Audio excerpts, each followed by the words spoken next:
ഇവരെല്ലാം ഐലൻഡിലൂടെ നടക്കുന്നതിനിടയിൽ അവിടെ ധാരാളം ഉരുണ്ട പാറക്കല്ലുകൾ അവർ കണ്ടു. അവരെല്ലാം അതിന്റെ മുകളിലൂടെ നടക്കാൻ തുടങ്ങി. കുറച്ചു മുമ്പിലെത്തിയപ്പോൾ അതിലൊരാൾ ആ പാറയിൽ നിന്നു.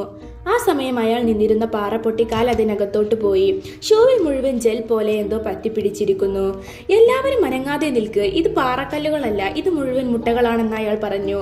നിറയെ മുട്ടകൾ അവിടെ ഉണ്ടായിരുന്നു. അപ്പോൾ കൂട്ടത്തിൽ ഒരാൾ പറഞ്ഞു, ഇത്ര വലിയ മുട്ടകളാണെങ്കിൽ ഒരു വലിയ ജന്തു ഇവിടെ എവിടെയെങ്കിലും കാണുമെന്ന്. ആ സമയം എന്തോ ശബ്ദം കേട്ട് ഒരാൾ തിരിഞ്ഞു നോക്കുമ്പോൾ കുറച്ചപ്പുറത്ത് ഒരു വലിയ ജീവി ഉറങ്ങുന്നത് കണ്ടു. ഇതെല്ലാം ആ ജീവിയുടെ മുട്ടയാണെന്ന് അവർ തിരിച്ചറിഞ്ഞു. അവർ ശബ്ദമുണ്ടാക്കാതെ നടക്കുന്നതിനിടയിൽ മറ്റൊരാൾ നിന്നിരുന്ന മുട്ട പൊട്ടി അയാൾ ആ മുട്ടക്കുള്ളിൽ വീണു.